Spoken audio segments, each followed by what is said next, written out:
Hello, welcome to all you Pisceans out there. Your monthly horoscope here in general for the sign of Pisces for 2016 November already. Going very, very fast. Now, two things that I want to talk about during November. Last month in October, there was a lot of emphasis that I talked about with the Mars coming together with Pluto, and I talked about the Jupiter-Pluto square that was going to happen in November. Now we are in November, and indeed, I'm going to talk about this Jupiter-Pluto square, and it's not Mars now that is going to play a huge role here, but it's Venus. It's the planet of our values. It's the planet of what we like, what we don't like. It's the planet of love as well. And it's a planet of your talents.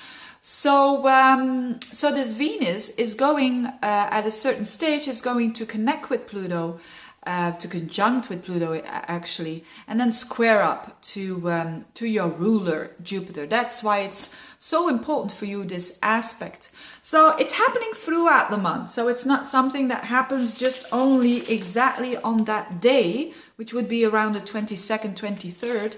You're going to feel it throughout the whole month.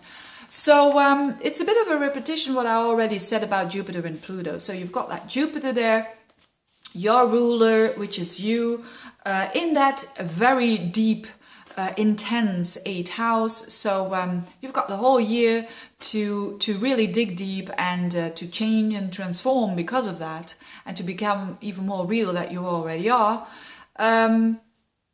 And it bumps into Pluto, that Jupiter. Whilst it's going forwards, it bumps into Pluto. So it's you. It's a double whammy, you could say, of Plutonic energy, of transformative energy of going deep, so that you can peel off the peels from the onion, and so that you can go towards more truth, even more truth than you already had experienced.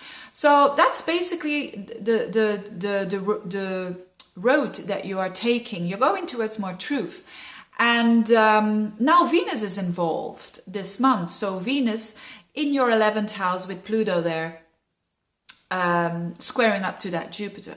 Now, what does it mean? It can mean tons of things. But the most important thing is that, first of all, it can have to do with you. So lots of you, it will have to do with some aspirations that I said last month as well, that need to go. Aspirations that are not real anymore, that are not your truth anymore, you could say. Aspirations for the future that you had and that you thought might be interesting, but that absolutely need to go. But it's a bit difficult to let them go, because otherwise Pluto wouldn't be there.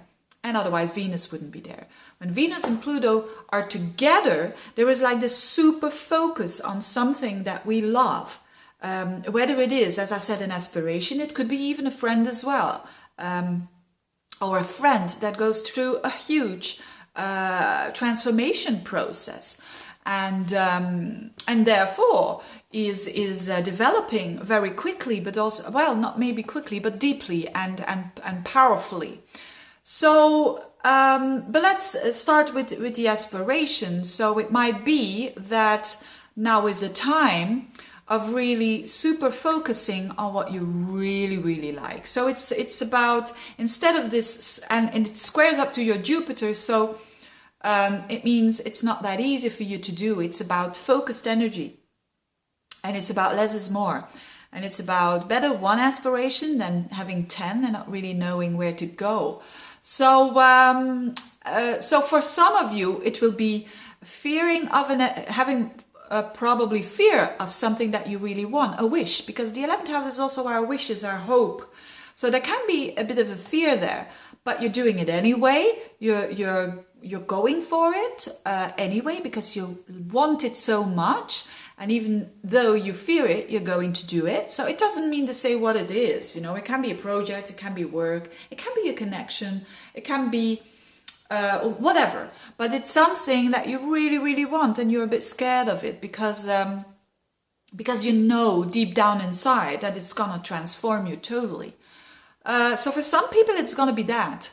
For other people, it's gonna be letting go of an old aspiration that is so difficult So let's say you're very young and or old, it doesn't matter. But let's say you're studying something and your aspiration is to become someone after you have studied. And maybe now you're seeing that this is not working at all. So you have to let that go. But you have to let go of something that you were very attached to, because that again is the Venus-Pluto.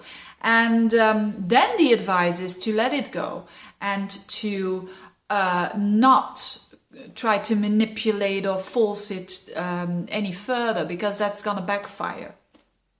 The same with friends. There can come new friends into your life who transform you, who change you totally, and or vice versa. But there can also be endings, literally on a very deep level, endings of friendships that are no longer suiting you. Not that they are bad or anything, but they're not aligned anymore, and it's quite difficult to let them go for some reason. So it could be that as well. So actually there's two advices here. If your context is that you need to let go of something that you know is not really good and you're trying to control it so hard, then the advice is let it go. Don't manipulate the friends. Don't play games with them because they're platonic. That's gonna backfire. They're gonna see through. The same with those aspirations, you know.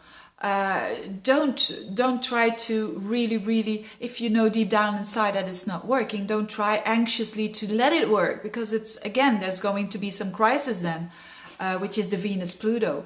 And if you're afraid of a certain aspiration, of a certain connection, then it is actually the advice, go for it, do it anyway. It's going to, you're gonna get like this, it could be with a friend, but it could also be with an aspiration that it's, you're getting a higher level up, you could say.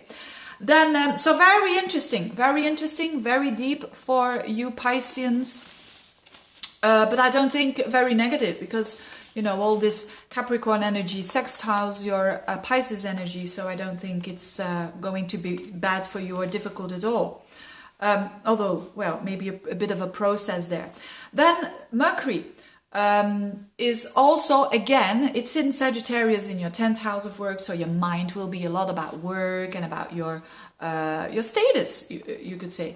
And it bumping up again, all the planets in a mutable sign, they kind of bump up into Neptune in your sign, and then Saturn also in that 10th house. So again, I've been talking about that quite a lot, because it happens quite a lot when a planet goes in a mutable sign. But now it's about your thinking. So it's like, keep the faith, but it's also about stay realistic, you dear Piscean. So it's about be very real and set your boundaries when it comes to your work. The Saturn is there. Keep on going, persevere, don't give up. That's all this Saturn energy.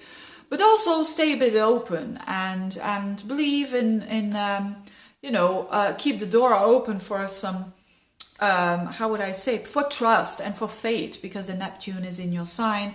And that could be a bit, I don't know where I'm going, kind of energy. So it's like, being very focused on work and being very strong, focus when it comes to your mind. Ooh, light is becoming very clear here. Hopefully you see clear with the Mercury Saturn there in your 10th house, and having the ability as well to build a lot of structures, and thinking about those structures in a more holistic, in a more a way that you can help out others, maybe, because it's in Sagittarius as well. So yeah, it's about make those ideals real when it comes to your work. Make them real. Dream a little bit, don't dream too much. Basically, that's basically it. And you're also going to have a new moon there in your 10th house on the 29th. So that's at the very end of the month. There's a new moon there in your 10th house of work. So there is also some endings happening there and new beginnings when it comes to work. Having said that, wishing you all the best, dear Pisceans. Thank you for watching. Keep on sharing the videos. See you next month. Bye-bye. Now, the fixed star that is all involved with this Jupiter-Pluto square, which is all about growth, but very important growth and deep growth and profound development, is the fixed star at 15 degrees of Capricorn, which is called Rukbat. Rukbat is a symbol of steadiness. It's the archer's stance. So it implies steadiness and solidness. So that is also the case there in that 11th house. So now you are, if you have had friends and there was not a steadiness or a solidness going on with them, or if you had aspirations but they kind of came and went, come and go kind of energy, this is about to change. So there's going to be more of a steadiness when it comes to both of these areas. The same with hope. You're going to have, it's not going to come and go, it's going to be steady, that hope that you have.